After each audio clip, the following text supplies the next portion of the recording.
Le village musée de la Combe de Savoie propose de découvrir une grande collection d'œufs de Pâques jusqu'au 8 mai 2025 à travers tout le village. Il est ouvert toute l'année. Une visite à la découverte de plus de 10 000 objets du patrimoine local, tout un pan de vie de la fin du 19e siècle jusque dans les années 1980. Monsieur Segundo Chabot, directeur du village, explique pourquoi les œufs décorés ont leur place au village. Oui, pourquoi on a créé une exposition sur les œufs? Eh bien, tout simplement parce que nous sommes un site du patrimoine et que l'œuf est un des plus vieux objets, si on peut appeler ça comme ça, qui est servi à l'humanité. Parce que l'œuf était sacré pour que les vignes soient prospères. Les œufs étaient sacrés dans les pays du Nord parce que c'était la source de toutes les naissances. Et puis des œufs, on en a fabriqué aux quatre coins du monde pour symboliser ça. Car en fin de compte, l'œuf, c'est la source de vie. On a transformé le ventre des dames en un joli œuf avec un enfant à l'intérieur. Je crois qu'il y en a un joli en haut, qu'on a récupéré, qui était vraiment une pièce de musée. Et puis, il y a tellement de bêtes sur Terre qui sortent d'un œuf, des sympathiques, comme des jolis oiseaux, puis des moins sympathiques qui serpentent par terre et puis qui peuvent nous causer quelques... Mais l'œuf a tellement eu de symboles que un jour, on a pensé qu'il était nécessaire d'en présenter un peu un spécimen de tout ce qui a pu être fait dans le monde pour symboliser l'importance de l'œuf. Et c'est pour ça qu'on continue à récupérer des œufs. Et puis on a eu la chance de récupérer, vous l'avez vu tout à l'heure, une magnifique collection de pissenka. Les pissenki ou les pissenka, ce sont ces œufs des pays de l'Est, dans les pays orthodoxes, que l'on offrait à l'occasion de la Pâque. Et le mot pissenka signifie l'œuf écrit. C'est-à-dire que chaque couleur, chaque dessin, chaque signe est un message que l'on transmet à la personne à qui on offre. Dans ce que j'ai pu récupérer, on m'a dit qu'il était traditionnellement d'habitude d'offrir un colis de victuailles aux gens nécessiteux à l'occasion de la Pâque orthodoxe. Nous, aujourd'hui, quand on offre quelque chose, bien souvent, on met une carte de visite. Eh bien, à l'époque, on mettait un œuf peint qui était le message que l'on transmettait à la personne à qui on l'offrait. Un œuf, simple, lisse, fragile, et pourtant, il porte en lui un monde. Il est matrice, miracle, mythe. L'œuf de Pâques, bien au-delà du chocolat, est un symbole universel. Un lien entre les cultures, les religions, les artistes, les enfants. Aujourd'hui, partons pour un voyage fascinant à travers les continents, les siècles, les croyances, dans la coquille d'un œuf. Dans d'innombrables mythologies, l'univers naît d'un œuf. En Inde, dans les textes védiques, l'œuf d'or, Hiranyagarbha, flotte sur l'océan primordial.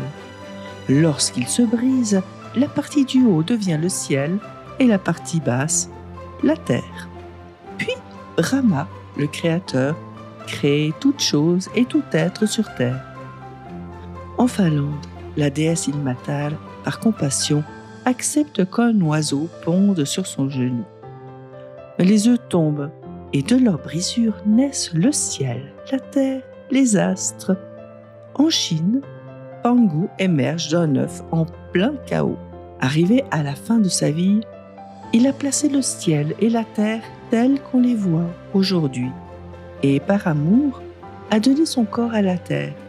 Chaque partie de son corps devient une partie de notre monde. Chez les Dongou, les Mandingues, en Égypte, en Grèce antique, le même motif, l'œuf originel, à la fois graine du monde ématrice du divin. Mais l'œuf, c'est aussi l'ambiguïté, la vie et la mort.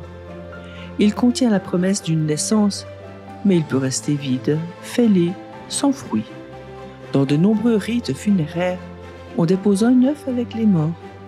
Offrande, viatique, mémoire, l'œuf est un passage de l'obscurité à la lumière, du chaos à l'ordre, du silence à la création. Chez les chrétiens, il devient emblème de la résurrection à Pâques, le tombeau vide comme une coquille éclose. Les premiers œufs teints apparaissent chez les Coptes d'Égypte, entre le Xe et le XIIe siècle. On offre des œufs rouges pour célébrer la fin du jeûne pascal. Plus tard, en Europe, la coutume se répand. En Alsace, au XVe siècle, on colore les œufs, en rouge d'abord, pour symboliser le sang du Christ.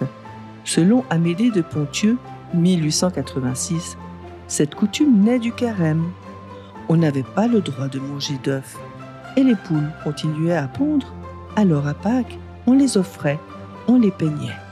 Mais peut-être aussi qu'on renouait avec de très anciennes fêtes de la fécondité. Comme l'a expliqué M. Javot, en Ukraine, les pissenquilles sont de véritables icônes. Elles sont dessinées à la cire, teintes patiemment, et elles portent des symboles ancestraux. En Roumanie, en Hongrie, en Tchéquie, les œufs sont gravés, tressés, sculptés, incrustés de métal ou de paille. Dans les pays berbères, on peint des œufs avec des pigments naturels pour les rites de passage.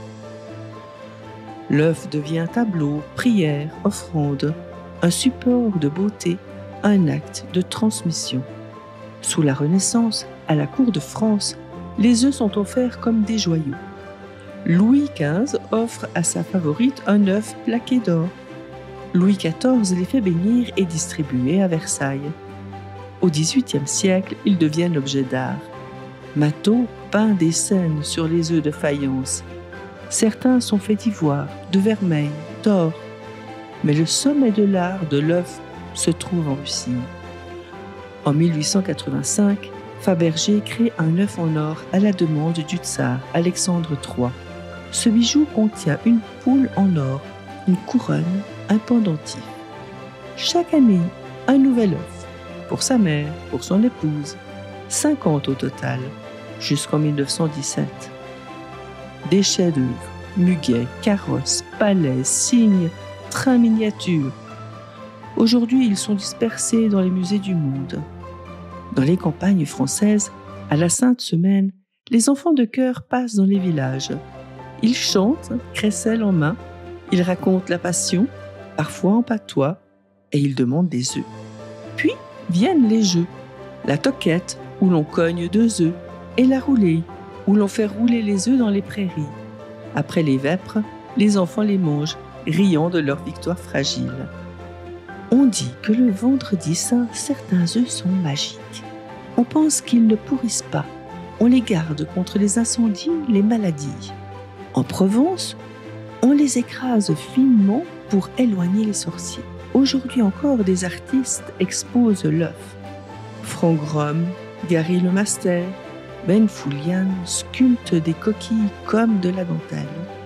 Oscar Namas peint des millions d'œufs de bois. Von Mechelen croise des races de poules. Jeff Koons crée des œufs monumentaux. L'œuf inspire toujours.